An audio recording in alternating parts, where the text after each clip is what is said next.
इससे पहले हमने पढ़ा था इन्फिनेटिव्स के मुतालिक, यानी जब वर्ब्स को अपनी बेसिक फॉर्म में इस्तेमाल किया जाता है और उनसे पहले लफ्ज़ टू का भी इजाफा किया जाता है, जैसे कि टू रन, टू पेंट और टू डांस वगैरह। इसके अलावा हमने पढ़ी थी इन्फिनेटिव्स की मुख्तलिफ इकसाम, यानी इन्फिनेटिव्स का इस्तेमाल एक नाउन के तौर पर, फिर एक एडजेक्टिव के तौर पर और फिर एक एडवर्ब के तौर पर। इस वीडियो में हम पढ़ेंगे बेयर इन्फिनेटिव्स के मुतालिक। When not preceded by to, यानी जब इन्फिनेटिव से पहले to का इस्तेमाल नहीं किया जाता। मिलकर पढ़ते हैं। Most infinitives are preceded by to, but after certain verbs the to is dropped। यानी ज़्यादातर इन्फिनेटिव से पहले लफ्ज़ to का इस्तेमाल किया जाता है, लेकिन कुछ ऐसे verbs भी होते हैं कि जिनके इस्तेमाल की वजह से लफ्ज़ to को ड्रॉप कर दिया जाता है, जैसे कि इन एग्जाम्पल्स में हम देखते हैं।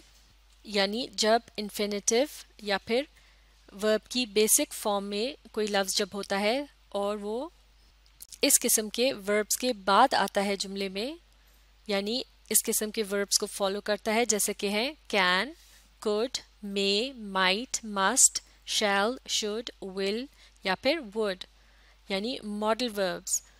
तो जब किसी जुमले में इन्फिनेटिव एक मॉडल वर्ब के बाद इस्तेमाल किया जाता है तो उसके साथ लफ्ज़ टू के इस्तेमाल की ज़रूरत नहीं रहती।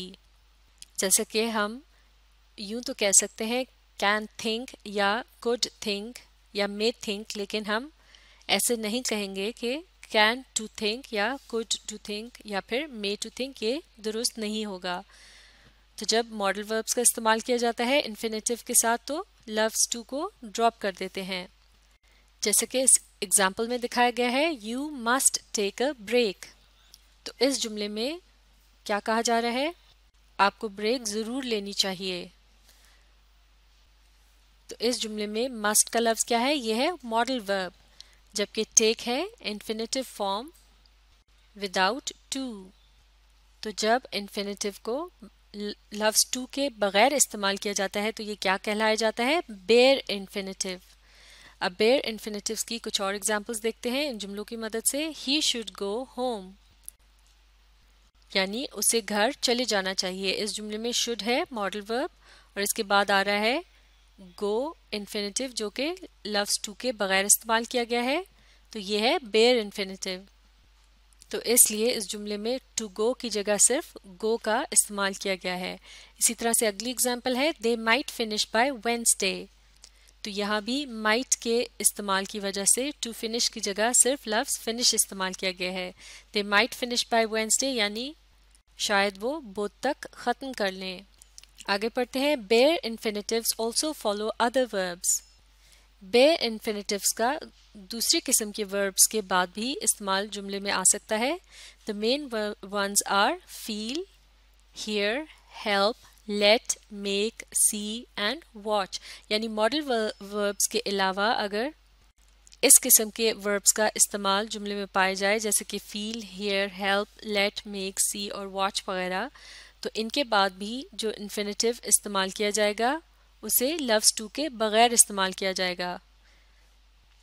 इस किस्म के जुमलों में डायरेक्ट ऑब्जेक्ट का भी इस्तेमाल होता है। इस एग्जाम्पल की मदद से समझते हैं। He made the student stand in the corner, यानी उसने स्टूडेंट को कोने में खड़ा किया। तो इस जुमले में मेड है स्पेशल वर्ब, जबकि द स्टूडेंट है डायरेक्ट ऑब्जेक्ट, यानी जिस पर अमल किया जा रहा है, और स्टैंड है इन्फिनेटिव फॉर्म वर्ब की जिसे लफ्ज़ टू के बगैर इस्तेमाल किया गया है, तो ये है बेयर इन्फिनेटिव। तो इस जुमले में एक डायरेक्ट ऑब्जेक्ट भी पाया जाता है। इसके अलावा वर्ब मेड की वजह से यहाँ स्टैंड के साथ लफ्ज़ टू इस्तेमाल करने की ज़रूरत नहीं है। अब बेयर इन्फिनेटिव्स की कुछ और एग्जाम्पल्स देखते हैं।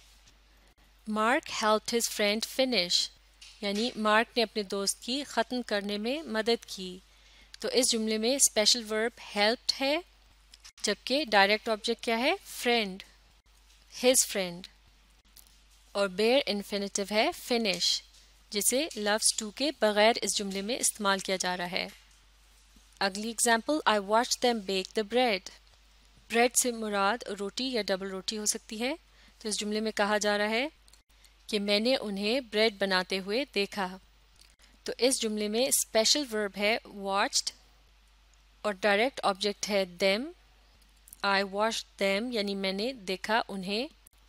और बे क्या है? ये है बेयर इन्फिनेटिव, क्योंकि इसे लव्स टू के बगैर इस्तेमाल किया गया है। अब जानते हैं इन्फिनेटिव फॉर्म के बारे में एक और ख़ास बात।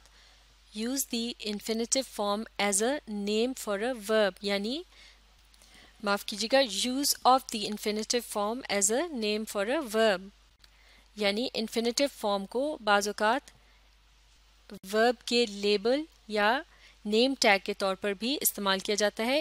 इस एग्जाम्पल से समझते हैं। When discussing grammar the infinitive form is used as the name for a verb. For example, the verb to play has the participles playing and played, यानी जब हम ये जुमला कहते हैं कि वर्ब टू प्ले के पार्टिसिपल्स होते हैं प्लेइंग और प्लेड, तो इस जुमले में वर्ब टू प्ले एक लेबल या नाम के तौर पर इस्तेमाल किया गया है। इसी तरह से अगली एग्जाम्पल है, in the present tense the verb to be has the forms am, is and are. तो यहाँ ये कहा जा रहा है कि प्रेजेंट टेंस में वर्ब टू बी की फॉर्म्स होती हैं एम, इज और आर। अब की बार भी यहाँ वर्ब टू बी यानी इन्फिनेटिव फॉर्म को एक वर्ब के नाम के तौर पर इस्तेमाल किया गया है। तो इस वीडियो में हमने बेयर इन्फिनेटिव्स के मुतालिक पढ़ा। अब आप इस वीडियो को रीप्ले कीजिए और इसके साथ साथ पढ़ने और समझने की कोशिश जारी रखिए।